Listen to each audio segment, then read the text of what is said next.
So Lindsay, do I tell you when I want you to turn the slide? Okay.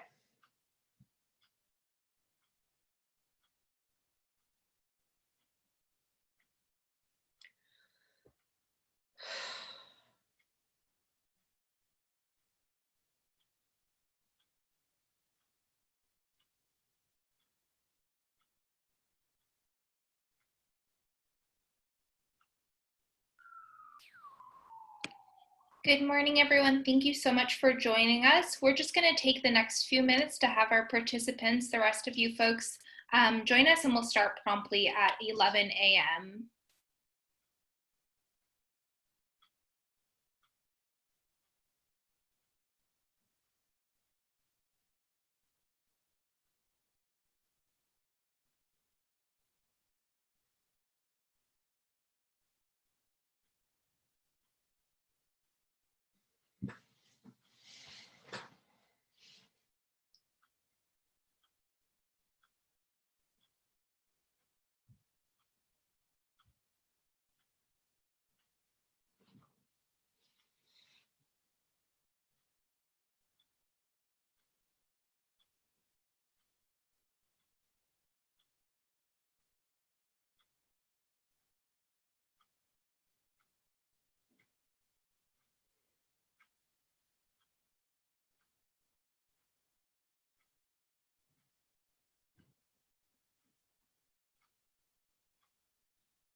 Good morning, everyone. Thank you so much for joining us.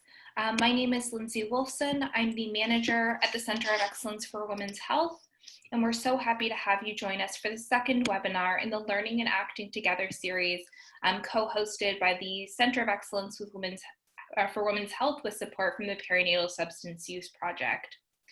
This is the second webinar, as I mentioned, which is about the benefits of wraparound, multi-service, and community-based programs. Just a few housekeeping items. all of the participants are muted and your cameras have not been enabled. We will be recording this session, and everything from the session will be posted on the Center of Excellence for Women's Health's website, and all registrants will also receive an email to the recorded link and an evaluation. As you exit the webinar today, you'll also be linked to an evaluation, which we really do hope that you're able to fill out. You'll notice at the top of your screen that there are two functions for communication. The first is the chat box. Those messages will only go to the panelists, and we really encourage you to use those specifically when we talk about the chat function. Otherwise, if you have questions, please type them into the Q&A box, and we'll be sure to answer those throughout the presentation. We want to begin by acknowledging the many territories of Turtle Island from which we are residing, and pay our respects to elders past, present, and emerging. Today, our panelists join us from the traditional territories of the Kwanlindan, the Tanquanich, the Katsi, Semiahmoo, Kwantlen, Songhees, Esquimalt, Saanich, Slicks, Wendat, Anishinaabeg, Haudenosaunee, Mississaugas of the New Credit, and the Métis traditional territories, and we are so honored to be joining you from this traditional territory today. We invite everyone to use the chat box to pay their respects from the land in which they are participating. I'm going to pass it over to Nancy Poole, the Director of the Center of Excellence for Women's Health, who will talk a little bit about the learning objectives for today and introduce our amazing group of presenters. You'll notice the faces of our presenters and panelists at the top of the screen. Our panelists will be introducing themselves throughout the presentation.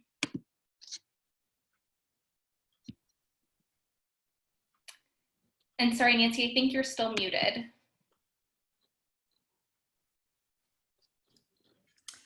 Thanks, Lindsay, and thank you all for joining us today.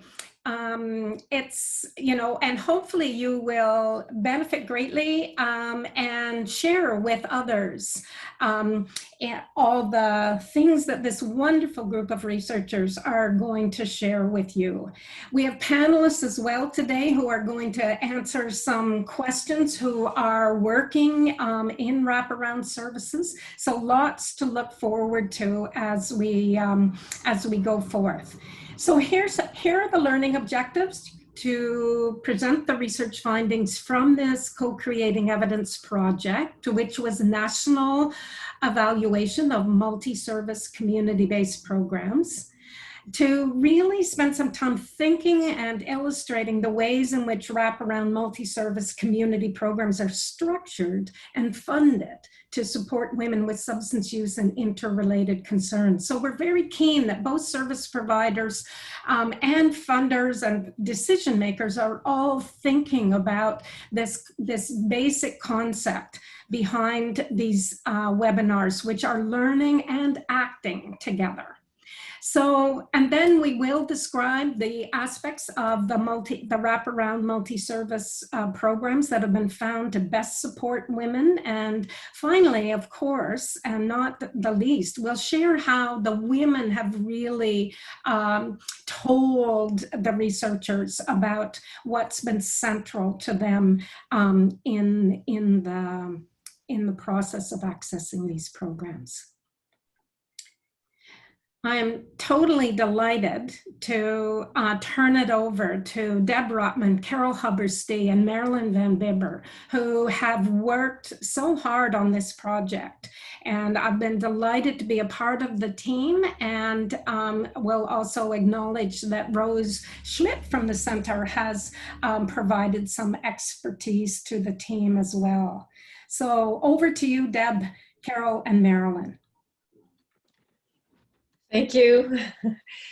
My name is Marilyn Van Bibber, and I have the honor of introducing our team and this presentation. Deb, Carol, and myself are Nota Bene Consulting, and we have many years of experience and many projects involving evaluation and research that focus on the health and social aspects of women, youth, and families. We are also part of the action team on prevention for the Canadian FASD Research Network.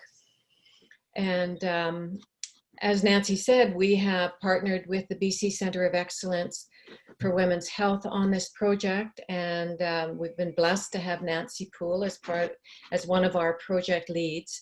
Nancy doesn't need an introduction, except to say she is a national and international leading expert on issues of women's substance use, trauma, and mapping the way towards women's good health. And Rose is a researcher with the Centre of Excellence for Women's Health, and she has lent her extensive knowledge and talents of data gathering and analysis to this project. We have worked with 8 of the project leaders, and we've been guided by a national advisory committee. Central to this evaluation has been the women who have shared their stories from across Canada. So I would like to just take one moment to add to the acknowledging of the traditional territories.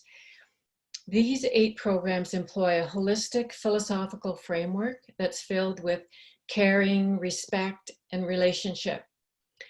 And to note that Indigenous societies in Canada have ancient teachings that consider the whole person in relation to each other, to the land, to the air, to the water, the animals, the plants, and the spirit world. The Federation of Saskatchewan Indigenous Nations developed their own culturally responsive framework, and this is different from the, slightly different from the cultural safety that many of the hospitals and health authorities are working with today. And their focus is certainly on improving the present day health services. And more than that, they are looking at rebuilding community-based healing, rebuilding the ways of being and remembering the traditional teachings as a path forward. Rebuilding, bringing to life this vision requires an ethical space where the diverse partners come together with respect, with understanding, and importantly, equity, to transform the healthcare system so that it is more responsive. One of the programs is Raising Hope in Regina. They are working with this framework, and they employ the view that culture is intervention. Culture can be a beneficial healing modality for all people. For example, Indigenous ceremony and the peaceful presence of an elder has helped staff and participants at another one of our program sites to cope with the grief and the trauma of losing mothers to the opioid crisis. Many of the philosophical approaches described in these 8 programs are intertwined with being culturally grounded, despite the fact that the cultural aspect is not a main focus of this presentation. Can we move to slide 5, please? So this slide lays out the presentation, beginning with a quick overview, and then we lay out the program models, approaches, structures, and wraparound services. At this point, we will break and have a discussion with the panelists. And the next section is on the findings, followed by the policy and practice implications, then another facilitated discussion with the panelists. And we'll come back to this slide as we go through the presentation. Slide 6, please. So the name Co-Creating Evidence is to indicate the participatory nature of this project. And it is a national evaluation of multi-service programs reaching pregnant women at risk of substance use. It is the first of its kind in Canada, and the main goals are to share the promising approaches and practices, to evaluate the effectiveness of wraparound programs serving women with substance use and complex issues. And finally, to identify the characteristics that make these programs successful. Slide 7, please. So I just want to make a note that this is not the same program that is being evaluated at different sites. Instead, it is rather a multi-site evaluation of 8 different programs that emerged based on the local needs, the local priorities, the partners, and the collaboration.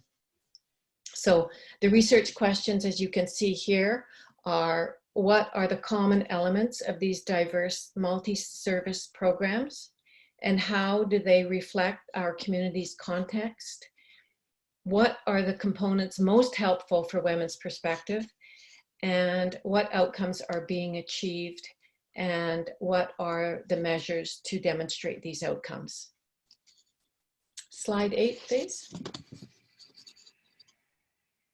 So this is a map that shows all of the different sites that are involved in co-creating evidence. And beginning with the West, Victoria, we have the Her Way Home in Victoria, She Way in Vancouver, Maxine Wright in Surrey, and moving over to Alberta, the Her program in Edmonton, and in Saskatchewan, it's Raising Hope, and in Manitoba, it is the Mothering Project. In Ontario, it is the Breaking the Cycle, and finally in Nova Scotia, it is Kids First.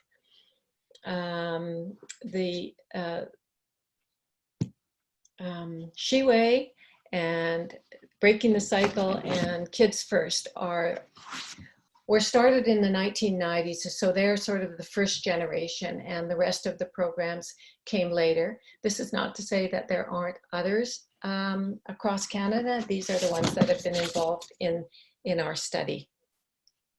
Slide 9, please.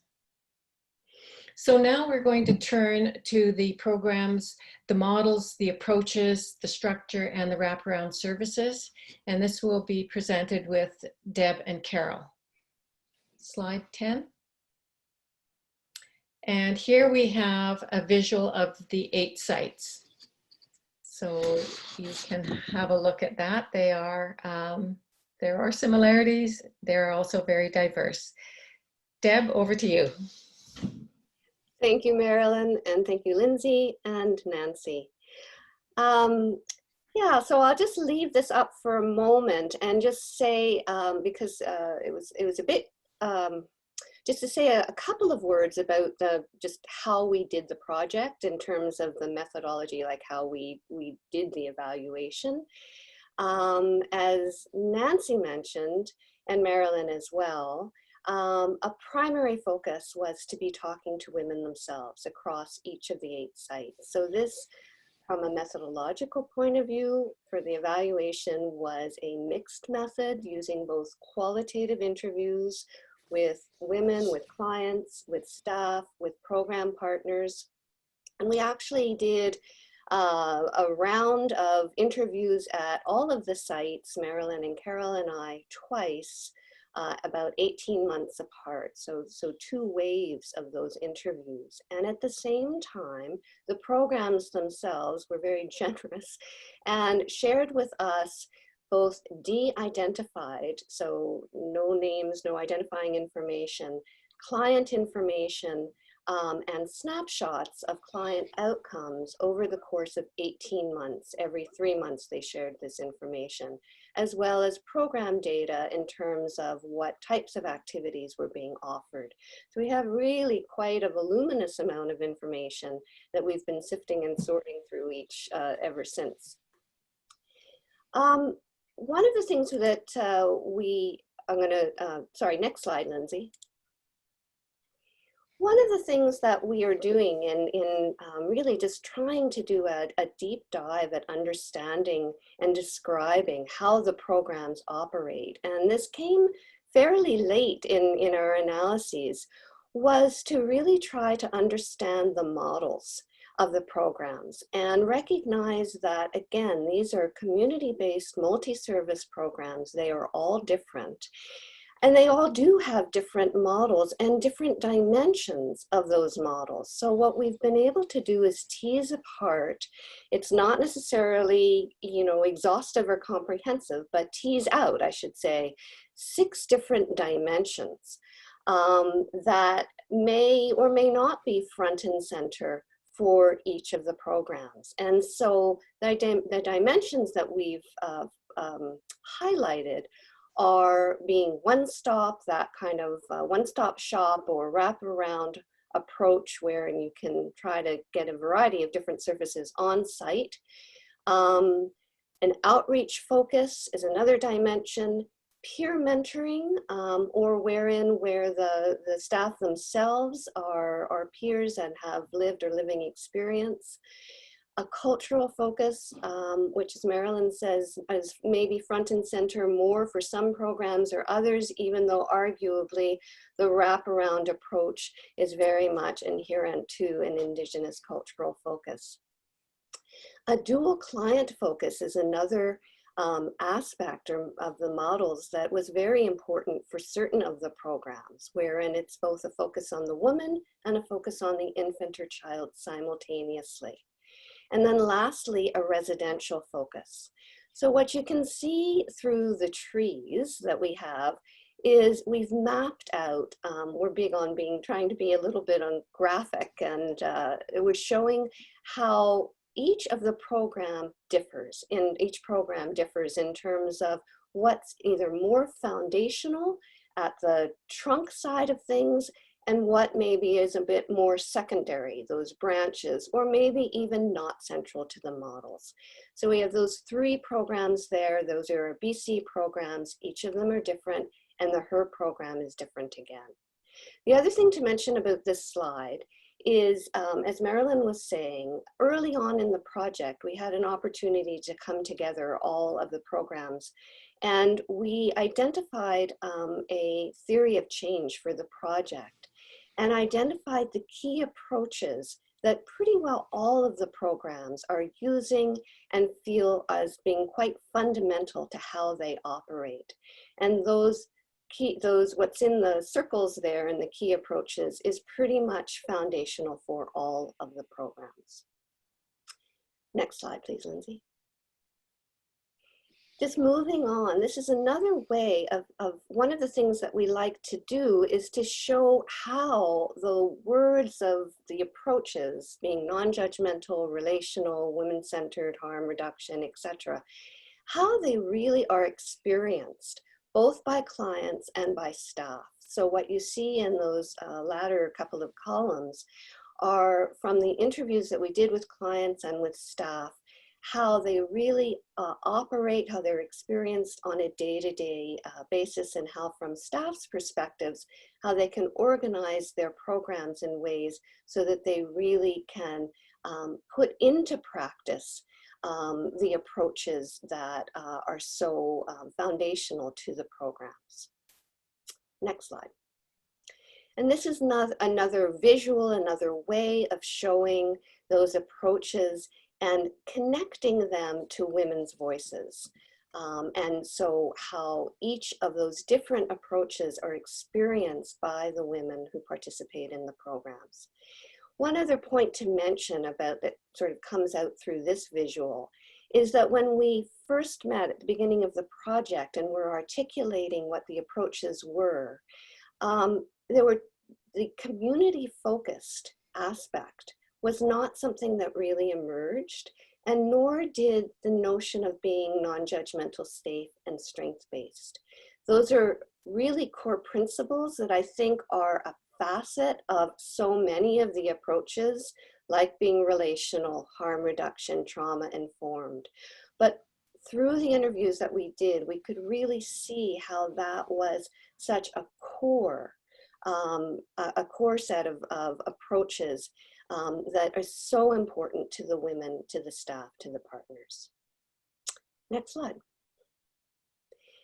The next thing that we are showing here through this visual is, again, through our discussions with clients, with staff, with partners, we wanted to illustrate the array of the different services and programs and activities that are offered collectively by the 8 programs involved with the project. So we have categorized these into 8 types of services. And the small bullets within each of those segments show the different illustrations of how the service can be offered at one or more of the programs. And those, again, come from the women's words themselves. So from women, so in terms of, for example, food or nutrition, you can see that they had meals at the program, they received food donations, and so on. One of the things that's nice about this is that it just shows, without trying to prejudge, that all programs should be offering all of these types of services, but it does provide that opportunity to give ideas across programs and for newly emerging programs of that array of types of services and programming that goes into these wraparound programs. Next slide, and over to Carol. Okay, thanks, Deb and Marilyn and Nancy and Lindsay before me. Before you, I'm going to be really quick because I want to make sure we have time for the panelists in the first discussion. So just to say, the programs that took part in this evaluation study all volunteered to do this. And it just so happened that 4 of them are operated by health authorities and 4 of them are operated by community-based agencies. But really what's essential is that they do the work they do in partnership, in relationship, whether it's formal or informal, with a range of other services and service providers, sometimes ones that have very different mandates and legislative requirements, and all of them are working together to meet women's needs. Next slide. So this is just a different way of showing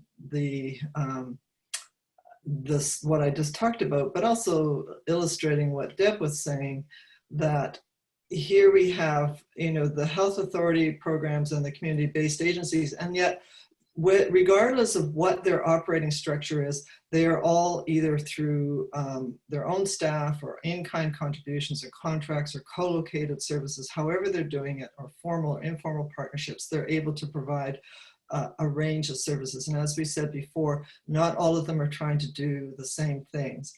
Generally speaking, programs operated by health authorities tend to form partnerships and relationships with social services types of programs. Programs operated by the community-based agencies tend to do the same with primary and maternal health services. The key players seem to be child welfare, child protection services, health services, prenatal, postnatal, addiction services, and mental health services. And of course, there's like a range of, in healthcare, as we know, is very complex. So there's a whole range of kinds of programs that go along with that. Next slide. So I wanted to, at this point, to turn it over to the panelists. If we can just go to the next one, which is really for them to perhaps give us some ideas around what are the 3 philosophical or theoretical approaches that are most central to your program. And we're very fortunate to have Deborah, Jerry from CARIS, and then Denise from Max Wright, which is one of the programs that took part in this, to talk with us about that. So thanks, Carol. So Denise, do you want to start off and think about this question in relation to Max Wright? You were one of the programs that were involved in the study. And just to reflect on this idea of thinking through the most central philosophical approaches based on the context in your area of the province. Awesome, thank you. So I'm Denise Penaloza. I'm the supervisor at Maxine Wright. I've been with the program since we opened in 2005. I've always been, I'm a nurse, and I've been 30 plus years in perinatal nursing, and I'm really passionate about women's health promotion and also just the power of change. So Max Wright was just a perfect place for me to land. When I was thinking about this, I think Maxine Wright opened initially in partnership with Fraser Health and Atira Women's Resource Society. And of that, our grounding philosophies at that time were around women-centered care and harm reduction. And that was our grassroots. And with time, we opened in 2005. I think around 2010, we started to become more aware about being trauma-informed. And I think trauma-informed changed everything for us. It gave us language for things that we were already doing.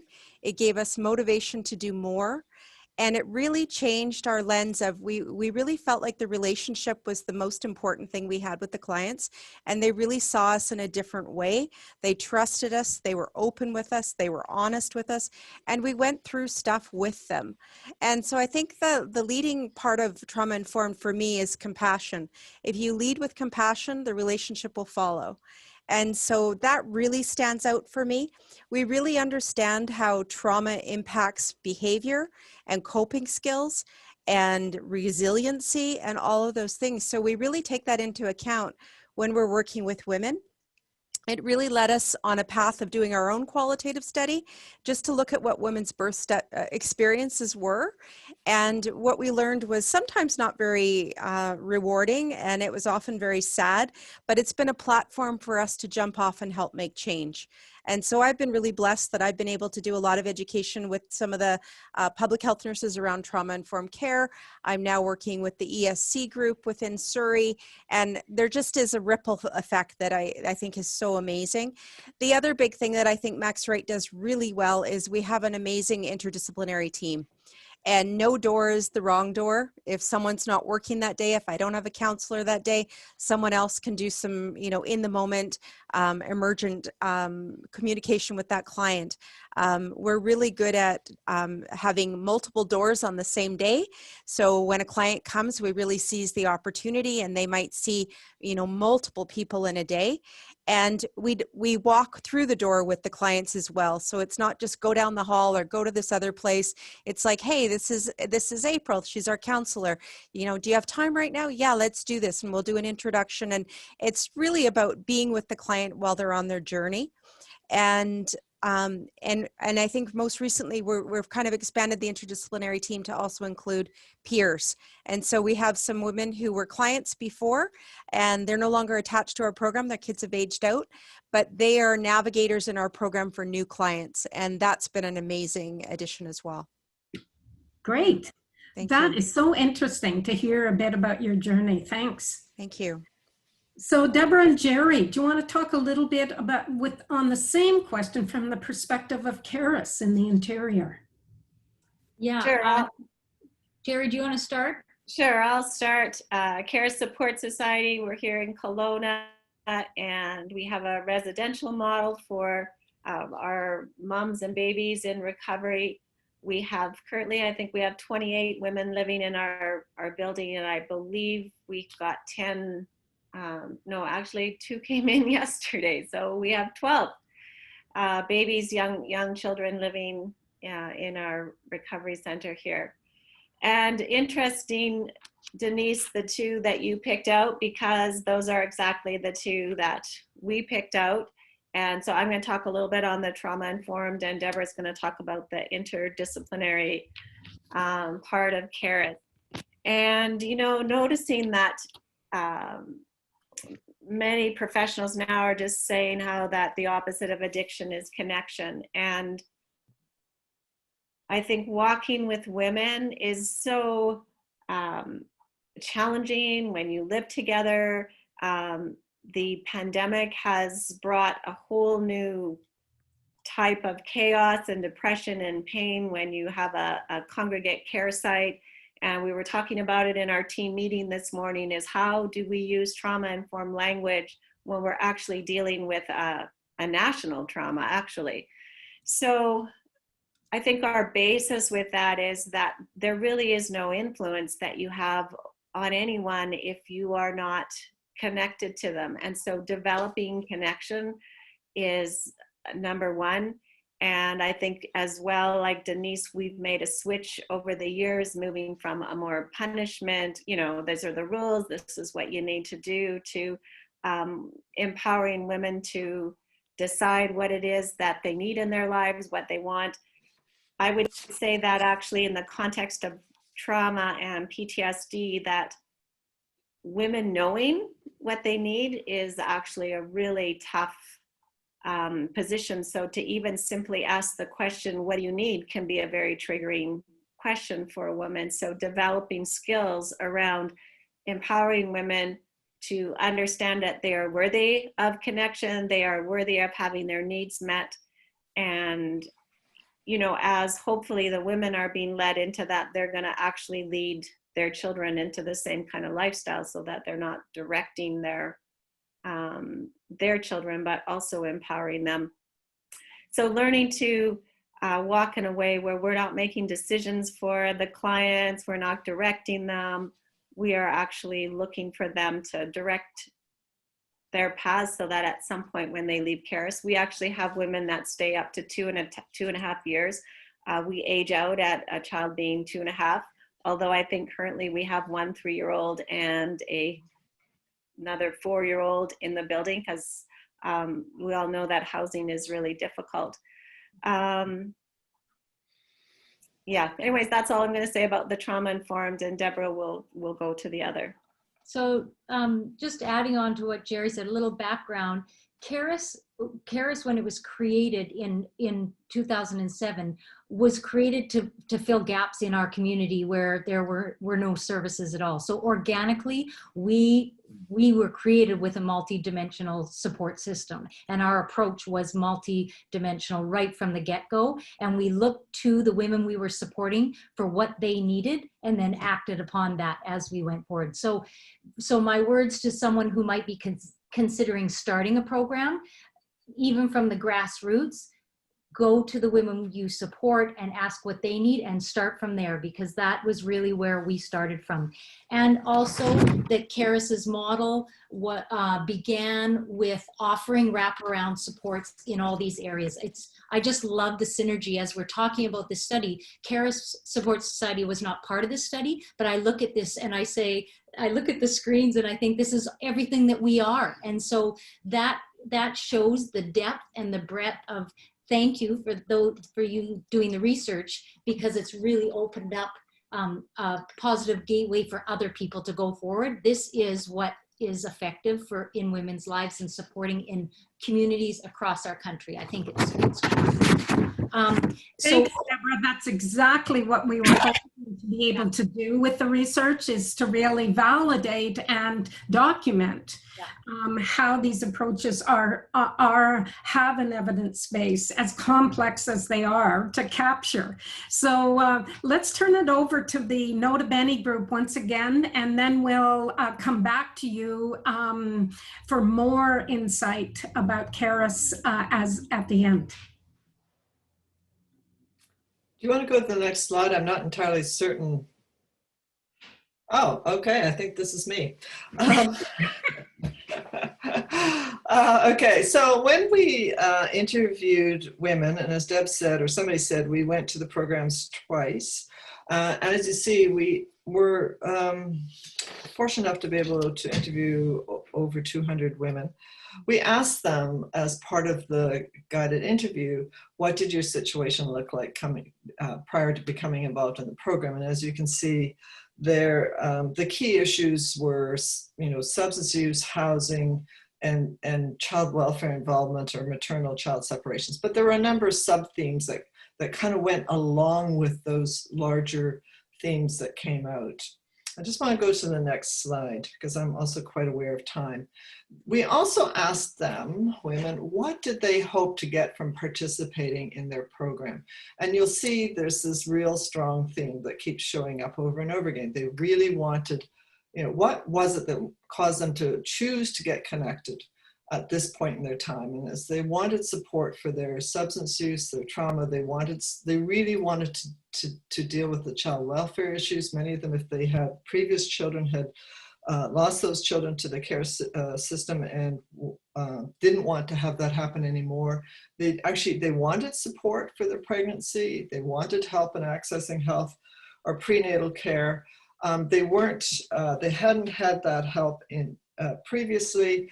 And I think many felt very wary of both the healthcare system and other systems, because they were afraid that if they were honest about their situation, they would be automatically flagged to the child welfare system. And they wanted help in getting housing, and they wanted healthy peer connections or support. And in particular, they really wanted to be with women who would walk that path, who understood what it was like, who wouldn't judge them, who had similar experiences to their own.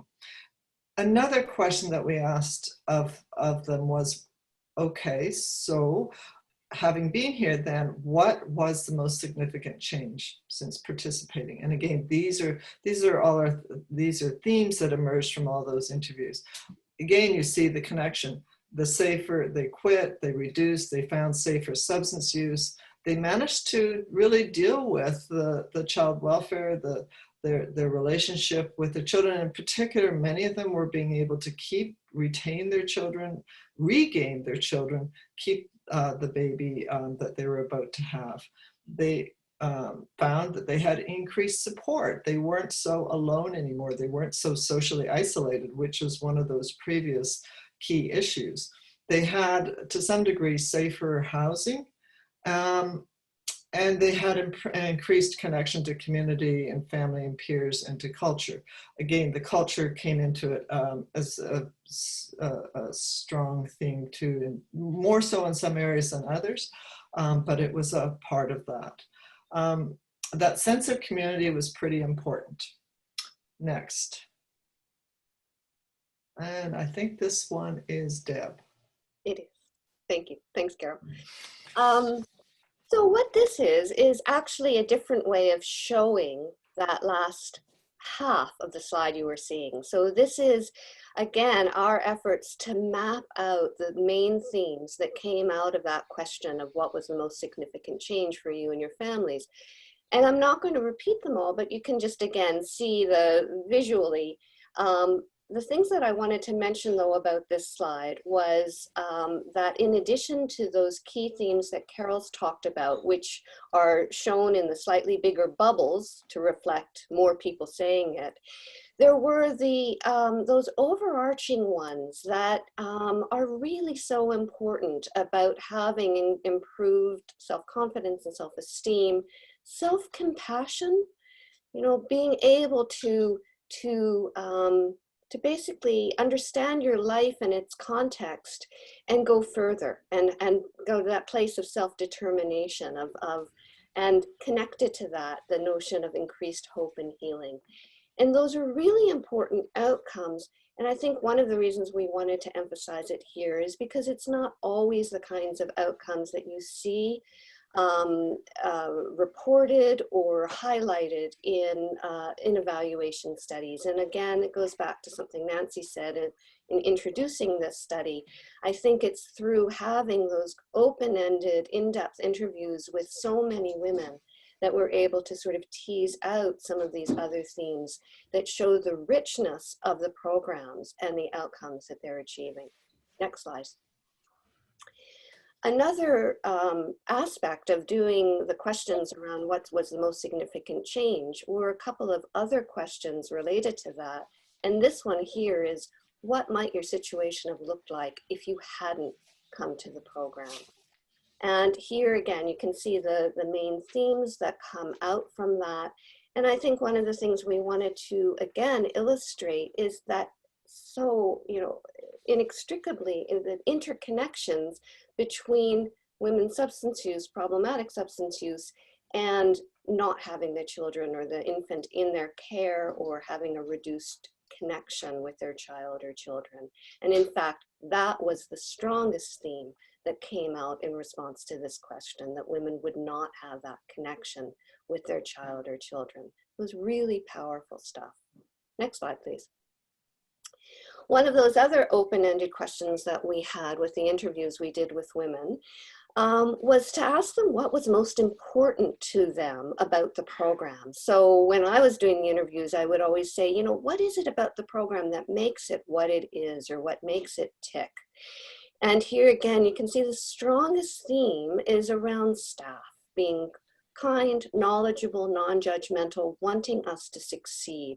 And this harkens back, it's us back to the whole notion of the approaches that are being used.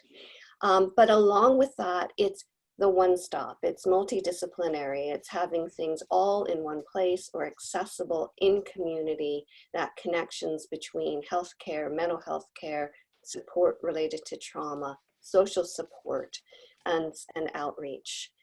And as well, and again, it may not have surfaced as prominently, but the material support that the programs offer, food and transportation and access to diapers or to clothing. So all of this is so important in terms of making these programs what they are.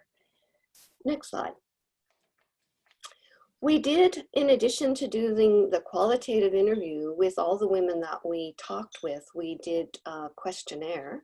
And this is just a slide that illustrates those just a couple of kernels of the questionnaire findings. And it goes back, I think, to the approaches that the women, that the programs use. So you'll see over 90%, 96% of the women feel safe in coming to the programs. And a couple of years back, when we were talking to one of the other the program coordinators of one of the other programs that are part of this project, I remember she said that for her, this was such a gratifying and meaningful information to know that they have that response and experience of clients. Women trust the people who work there, and for 93%, their needs had been met at the program. Next slide. Okay, so we've spent a lot of time talking about the women and their experiences and their perspectives on the outcomes and how the programs feel and how they experience them. We're just going to say a couple words about the service providers, the staff, program staff, and partners, and what their views are in terms of outcomes for women, but also outcomes for themselves as partners and for the service systems within which they are operating. So next slide. This is a busy slide, and what it does is just highlights, again, through the qualitative interviews that we did and focus groups that we did with staff at all the programs and with service partners, their perspectives on the most important outcomes for women.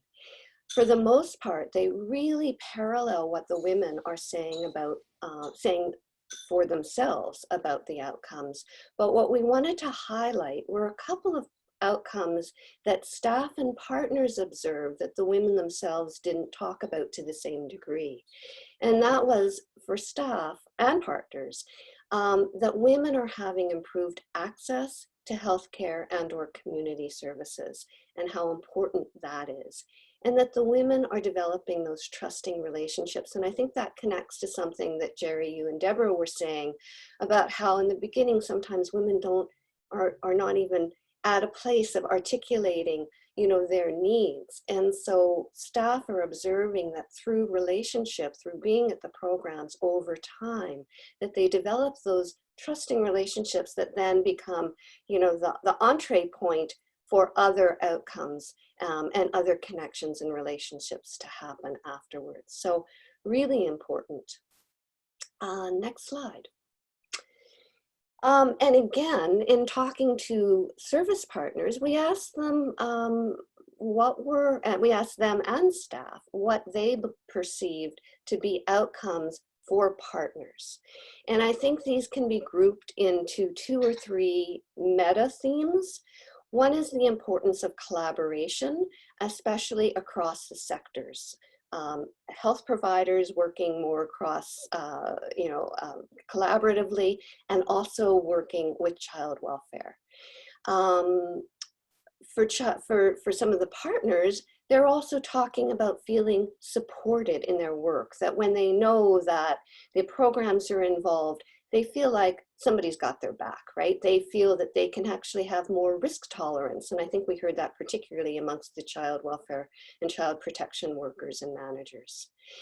There also was a very strong theme of increased knowledge about women's experiences, their experiences of social determinants of health concerns and women's substance use, but also their increased knowledge of best practices, good practices in working with women who use substances, using trauma-informed and culturally safe approaches, and you know, and how to actually do that in their day-to-day work.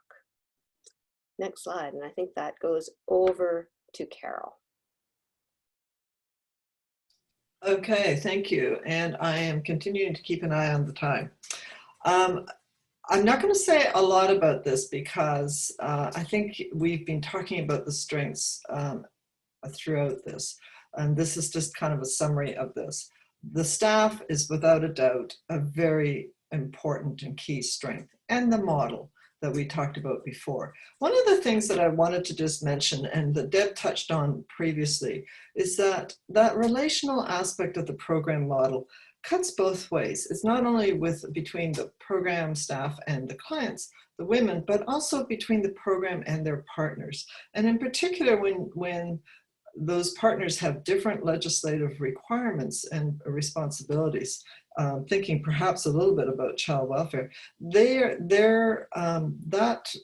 need to be able to trust and know that staff are able to have tough conversations, and that they're not going to shy away from some of that, so that they can have confidence that the risks that they're taking, or they feel that they're taking within their own mandate, are not unreasonable. I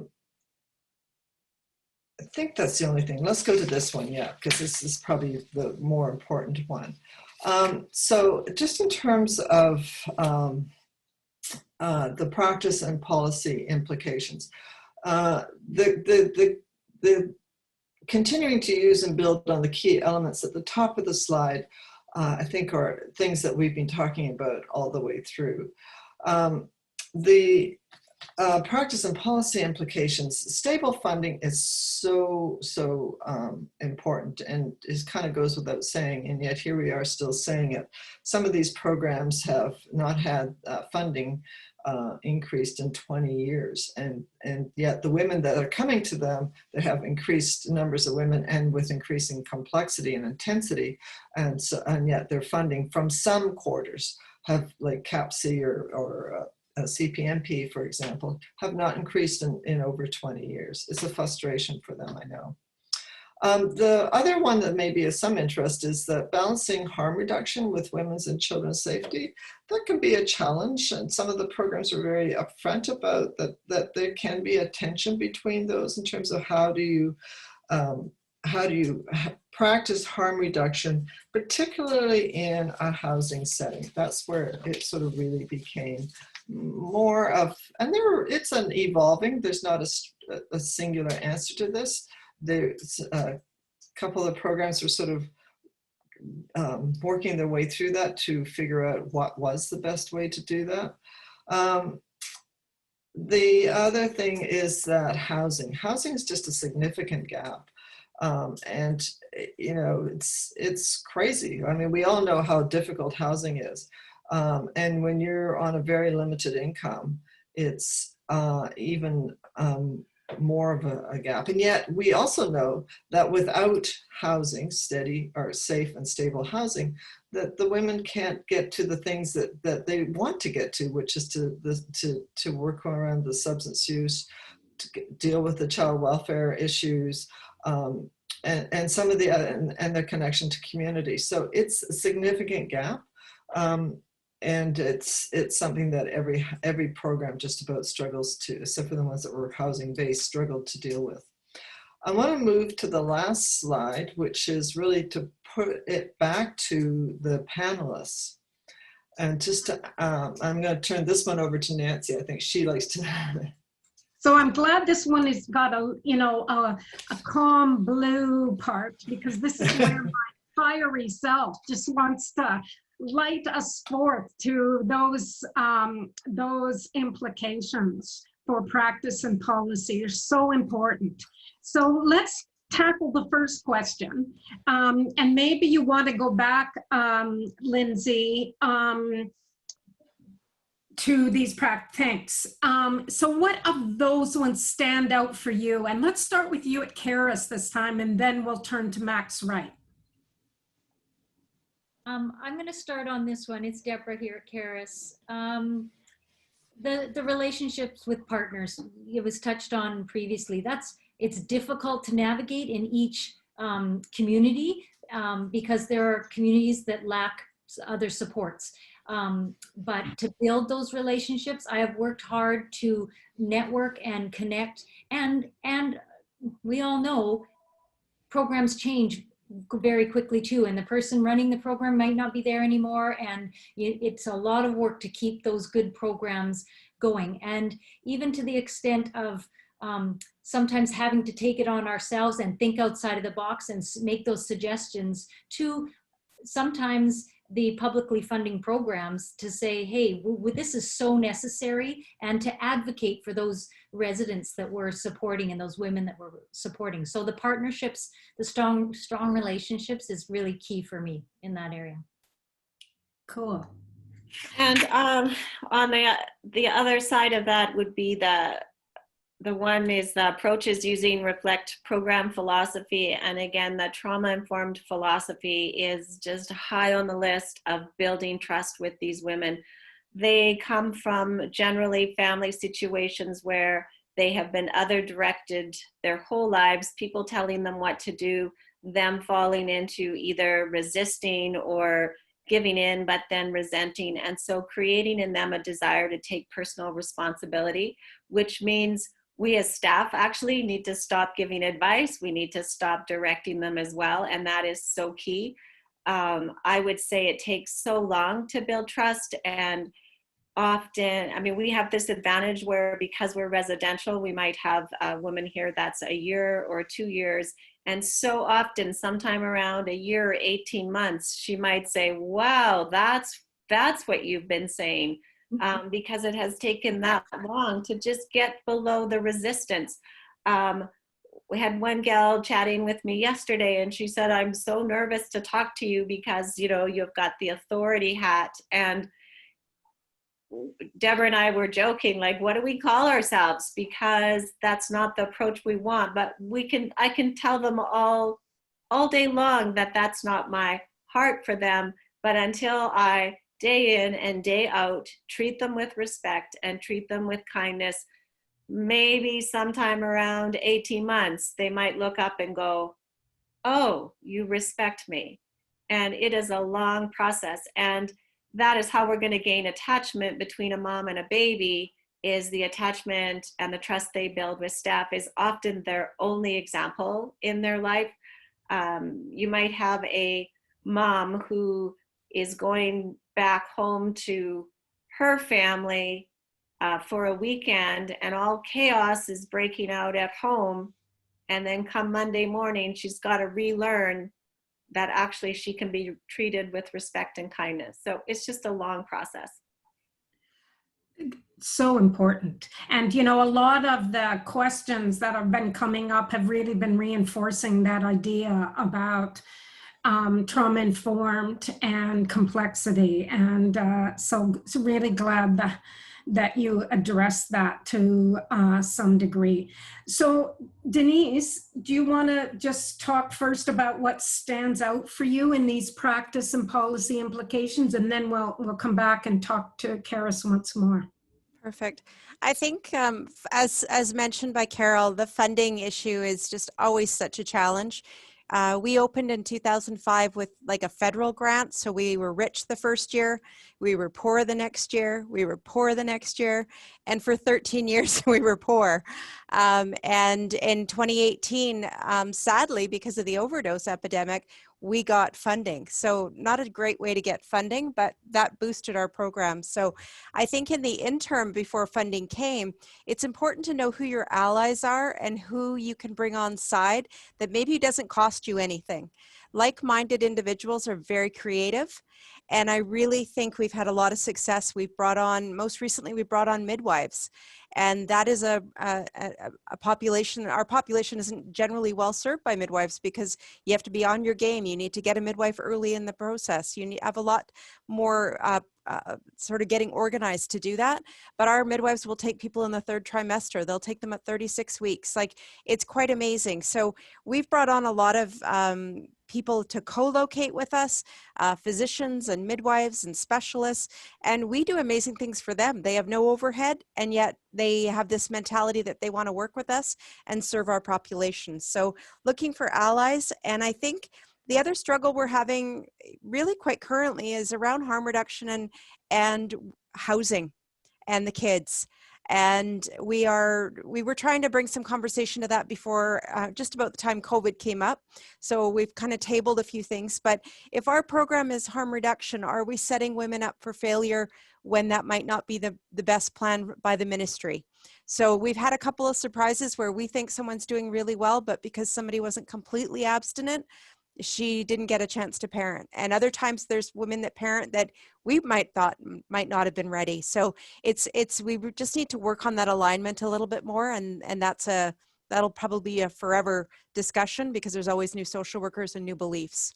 Yeah, and I think that's what's so important about the co-creating evidence research, to talk to staff and to partners as well in this process, because we know we want to center the programs around the women, but there's a lot of back work that, you know, can only make that possible when we are figuring out, you know, how do we wrap care around the mother-child unit and not just see the needs of one as paramount, and who's going to do which part of it, and how can we really make this work rather than sit in judgment of, you know, what abstinent means, etc. So I think it's just a really important point that that we have much to still learn and do. And I think there's a lot of hopeful signs in the process. And I think programs like Max Wright and Shiwei, I know Shiwei, when I first did the evaluation with them way back, we're always trying to think about how do we place a social worker that's about support right within Shiwei, so that those connections are beginning to be made right on, and not see this as something that can't happen. So super important. So let's go back to this question about, you know, what else do you think we should be continuing to use and build upon? Any sort of second line of reflection on these practice and policy implications, just based on your program? So back to you, Karis, and Deborah or Jerry. Just looking at the extra programming for women struggling with addictions, that the change that I've seen in the last 10 years from when I started work here to now is that 95% of the women that come to our program have had an overdose. They believe they're going to die. They thank God every day that they're alive. They're not expecting to live, actually, if they don't live sober. Could be with a harm reduction aspect of it. And that's been a change that we've seen with the opioid crisis. So they're coming in scared. They want to make a change. They want to live sober, and not because somehow they even think it's going to make them a better parent, although that's part of it, is that they really believe they're going to die. And so, and like I said before, something that they learn within 2 months, you know, really it's traveling through them. They're living in so much trauma and fear and high escalated anxiety that it takes the programming coming 6 months, 12 months down the road, that they're starting to get what's going on inside. They're starting to understand their own trauma. With trauma therapy, they're getting in touch with why they started using in the first place. So additional programming and long-term support in that. Cool. Really, really interesting. And, I think that just ties back to the slide that Deborah Rotman showed, that was so important to ask what was your most significant change, but it was also really interesting to see what trajectory the women thought they would have had they not had this kind of support. And I think, what you're saying really links to that, is that we need to be able to, be open to hearing that level of desperation and to be thinking about how do we wrap care and that doesn't feel like it's being imposed, but is being offered, and enough that it helps them engage. So we're at the end of the time. I don't know whether, Denise, you want to add any more words if we want to take one extra minute. I feel like I didn't get back to you. I totally respect the time as well. I mean, the only thing I would say is there's always a fine line of difficult conversations and building relationship. So we've realized that sometimes we need to talk about the hard stuff a little bit sooner, so there's more time to make change. And I think the way that we prepare and do delivery care planning has been a great success, and being very proactive with the ministry so that everybody's on the same page as quick as we can. And that's something that we continue to work on, but it is about a hard balance of having enough time to build a relationship and be trusted and validated that they can be safe with us, versus making sure that we do have time to make plans so that their ministry journey is a safe one for them and their child. Super. Thanks so much, Denise, for pointing out just how complex your work is.